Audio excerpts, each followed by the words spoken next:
आज की एक और बड़ी खबर आपको बता दें। अंग्रेजी अखबार द हिंदू ने दावा किया है कि विदेश राज्य मंत्री जनरल वीके सिंह के सेना प्रमुख के रिटायर होने से ठीक पहले कई फाइल्स नष्ट कर दी गई थी। अखबार के मुताबिक 31 मई 2012 को जब वीके सिंह सेना प्रमुख के पद से रिटायर हुए थे, उसके पहले तमाम गोपनीय दस्तावेज जो है नष्ट कर दिए गए थे। अब इस पर जनरल वीके सिंह की सफाई आई है। वीके सिंह ने कहा है कि खबर के पीछे डकैती में शामिल और हथियार लॉबी के लोग भी हो सकते हैं। साहब, ऐसी खबर है कि जो टेक्निकल सर्विस डिवीज़न बनाई गई थी आपके रिटायरमेंट से कुछ दिन पहले, उसके तमाम जो डॉक्यूमेंट थे, जो कि गोपनीय दस्तावेज थे, उनको नष्ट कर दिया गया। क्या ज़रूरत थी उन दस्तावेजों को नष्ट करने की? देखिए, पहली चीज़ तो इस चीज़ को समझिए कि टीएसडी के बारे में बहुत कहानियाँ बनाई गई हैं, और आज की नहीं, जब मैं मेरे रिटायरमेंट से 3-4 महीने से पहले एक दुष्प्रचार शुरू किया गया इस बारे में, और वो चल रहा है। एक बड़ी इसके ऊपर बैलेंस स्टोरी अभी कुछ दिन पहले एक वीक मैगजीन के अंदर निकली है, जिसमें उसने पूरा इसका विस्तार से क्या हुआ, क्या किस तरीके से लोग बागों को प्रताड़ना दी गई, एक गलत उसमें कि ये यूनिट जो है इसको कैसे ख़त्म किया जाए, जबकि अच्छा काम कर रही थी।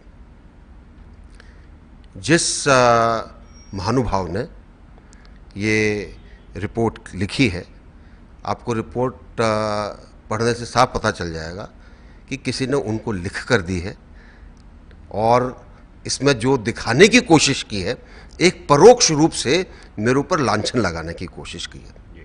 तो पहली चीज़ तो मैं उनकी सब बातों का खंडन करता हूं, और ये कहना चाहूँगा कि ये दुष्प्रचार या तो जानबूझकर किसी के दिए हुए लालच के अंदर किया गया है, या उनकी खुद की दुष्प्रवृत्ति से किया गया है।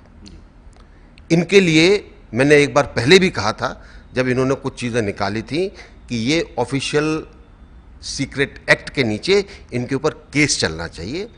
मैंने प्रेस काउंसिल ऑफ इंडिया से भी इसकी शिकायत की थी, लेकिन प्रेस काउंसिल ऑफ इंडिया के बारे में सब जानते हैं कि वो एक्शन नहीं लेते हैं, सिर्फ बात करते हैं। रिपोर्ट में ये भी कहा गया है कि कुछ जो दस्तावेज थे जो कि बैंक अकाउंट से जुड़े हुए थे और जो टीएसडी के खर्चे के बारे में थे, क्या बैंक अकाउंट के जो दस्तावेज थे, जो डिटेल्स थे, जो खर्चे से जुड़े थे, उनको नष्ट करने से वो आखिरी बार में नष्ट हो जाते हैं, या उनको दोबारा नहीं निकाला जा सकता है? देखिए, ऐसा है,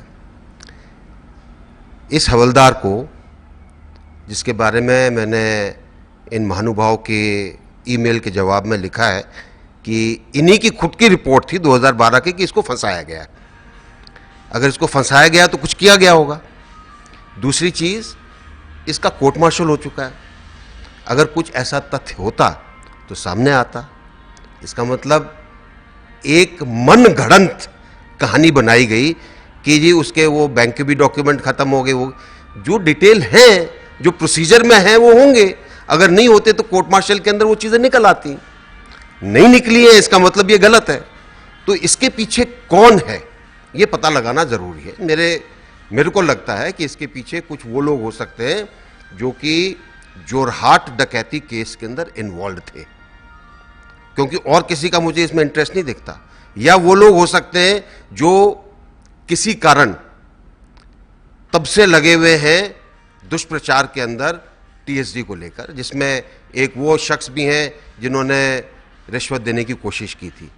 तो कौन इनमें से इन्वॉल्व है इनके साथ, पता नहीं। हो सकता है कि कोई हथियार की लॉबी भी हो जिसके पैसे इन्होंने खाए हो।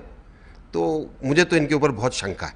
जी, आपका कहने का मतलब ये है कि जब आप आर्मी चीफ हुआ करते थे और आपके खिलाफ जो लॉबी उस समय आर्मी के अंदर काम कर रही थी, वो लॉबी है इस पूरी खबर के पीछे, और इस खबर में कोई तथ्य नहीं है? बिल्कुल कोई तथ्य नहीं है। एक मन घड़ंत लांछन है, और लांछन के लिए इनके खिलाफ जो एक्शन लेना है वो मैं लूँगा। इस रिपोर्ट में ये भी कहा गया है कि डीआरआई ने एक जवान को पकड़ा, जिसका आपने बताया कि कोर्ट मार्शल भी हुआ। क्या आर्मी से जुड़े सीक्रेट एक्ट अगर कोई बेचता या खरीदता पाया जाता है तो उसमें डीआरआई इन्वॉल्व होती है? देखिए, डीआरआई का काम है रेवेन्यू इंटेलिजेंस, और ये एक हास्यास्पद चीज़ है कि ये आदमी देश के सीक्रेट बेचना चाहता था और उसको रेवेन्यू इंटेलिजेंस वाले ने लिया। भाई आईबी वाले ने क्यों नहीं लिया? आईबी का भी एजेंट होगा वहां पर। इसीलिए इन्हीं ने एक स्टोरी की थी 2012 के अंदर कि इस हवलदार को फंसाया गया है एक जाल के अंदर। कौन है उसके पीछे? अगर इनके अंदर इतनी बुद्धि है तो उनके नाम उजागर करिए कि कौन लोग हैं, और इन्हीं के स्टेट के हैं तो इनको ज़्यादा पता होना चाहिए।